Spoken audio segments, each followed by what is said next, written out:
Morning, everyone.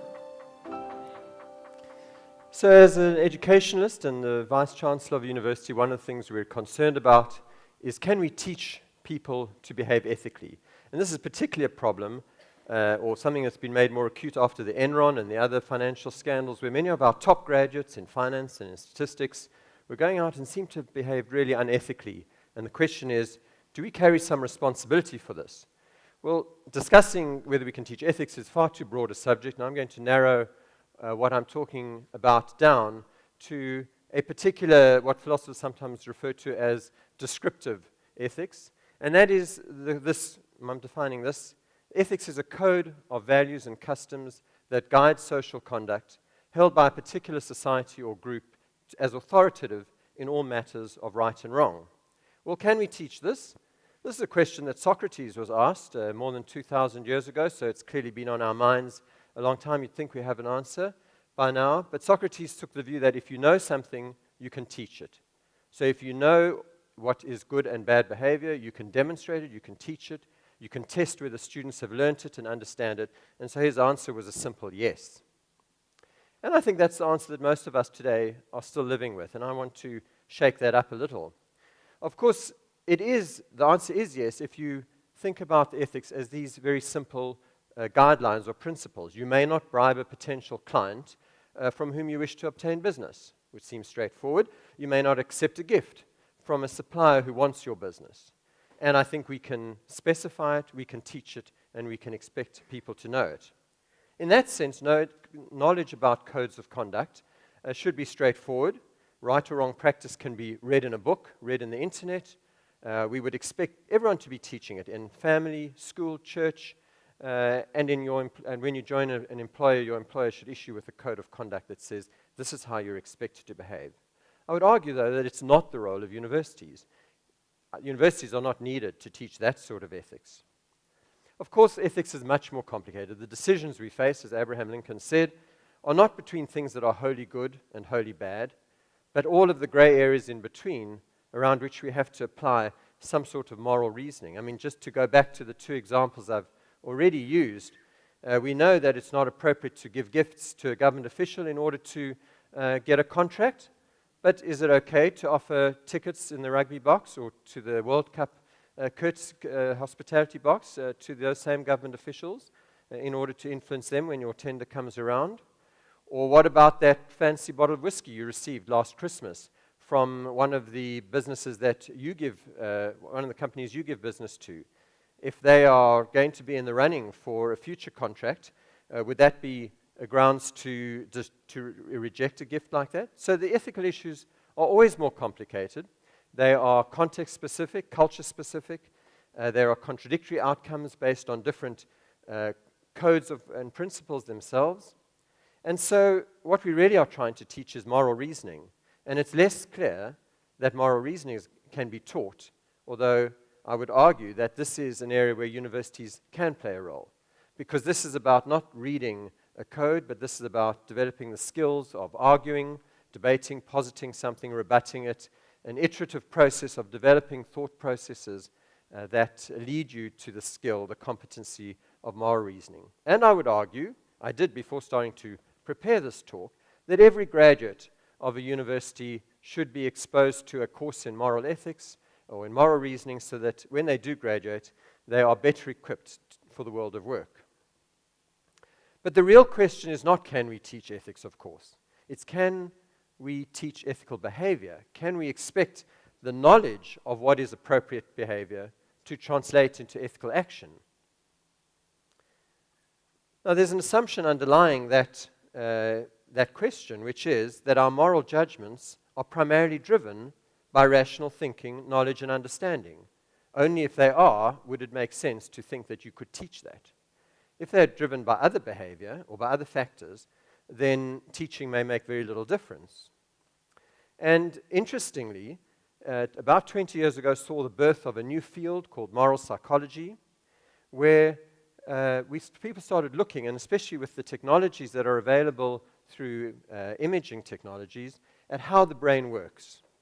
And moral psychology suggests that there is an emotional model for moral reasoning, and that judgments are made not by conscious, principled reasoning primarily, but by emotional responses.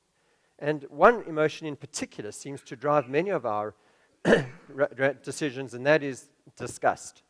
So if you are exposed to a situation where you feel disgusted by something, for example, the prospect of eating the family dog, that would be something which you judge morally as bad, even though it would be very hard to make a logical argument about why that was any worse than eating some other form of meat.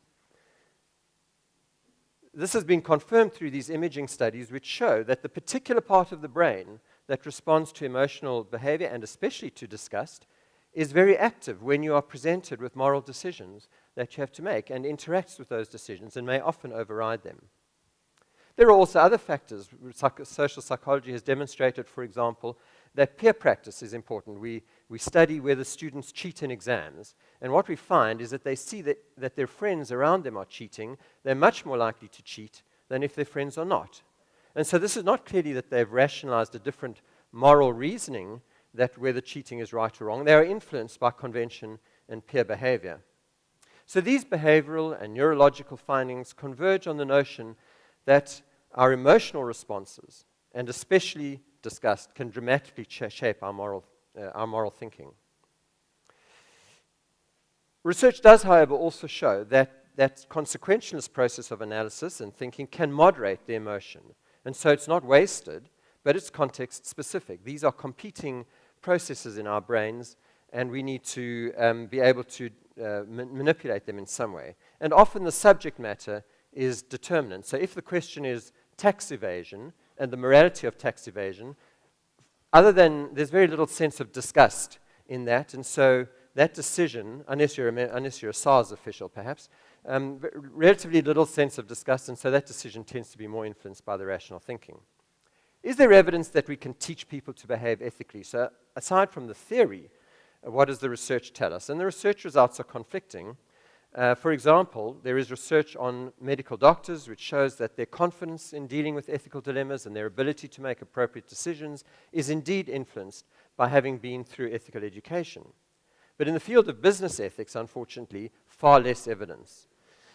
Levine concluded in the 1990s that ethics courses are, quote, useless and unable to help classes full of MBAs see that there is more to life than money, power, and self-interest.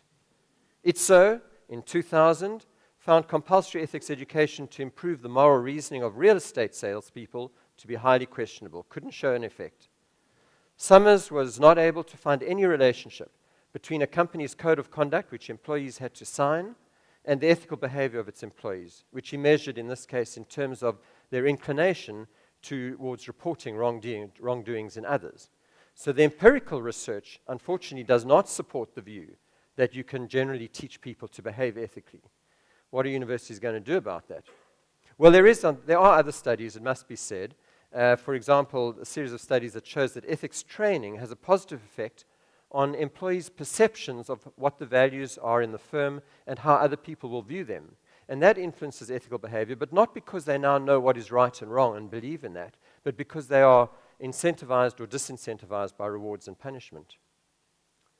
So turning to the role of the university in this area, what can we do and what should we be doing? Universities have an unusual opportunity because we provide a sort of total institutional environment for our students, almost 24/7 for about 4 years. And that means that students live in the university, and if we can role model ethical behavior in everything they see around them, in the residences, in the lecture theaters, in the exams, in the research that's been done, we believe and hope, but we don't really have good evidence, we believe and hope that we can influence the values that they imbibe and how they behave. And we do this through modeling, through regulating social behavior into student activity. We do it through ethical academic practice, through cheating, condemning and punishing cheating, plagiarism, fraud, bribery, and not just as a rule, but explaining what those problems are and what those issues are. The university also has a potential role in research practice and teaching the ethics of research practice and role modeling that. For example, persuading and having students understand the consequences of manipulating research results or presenting fraudulent research, animal research and the ethics around that, the autonomy of subjects. These are all issues which we expose students to in a formal sense and an informal sense, and we expect that by the time they have been in that environment for a considerable period of time, they will have understood and incorporated some of those judgments. There are opportunities. We also have to provide students with opportunities to make ethical decisions, and we do so frequently through students occupying leadership positions or positions on committees of societies, clubs, residences, faculty councils. And these are opportunities where they make decisions about money, about budgets, about conflicts between students, about selecting people for teams. All of these opportunities where we can monitor, shape, influence, and change their behavior. But really the university's most important role, I think, is in elevating individuals' sense that ideas matter, that thinking matters, and that the process of reflection, is important for the outcomes of their moral decisions. Because what we're doing is recognizing increasingly that the moral decisions are the results of many interacting processes: your emotions, your intuition, your peer behavior and how that influences you, self-interest, of course, very importantly, the convention, and moral reasoning and thinking. And what we have to do is to shift the balance of those forces, and there is indeed research that shows that education per se can do that. Not necessarily moral philosophy, unfortunately for the philosophy teachers amongst us, but in fact it's the ability to reason, analyze, read critically, be exposed to the lessons of history and literature, knowledge of how different societies and cultures work, and simply the conviction that ideas matter. I hope you'll defend universities in the future. Thank you very much.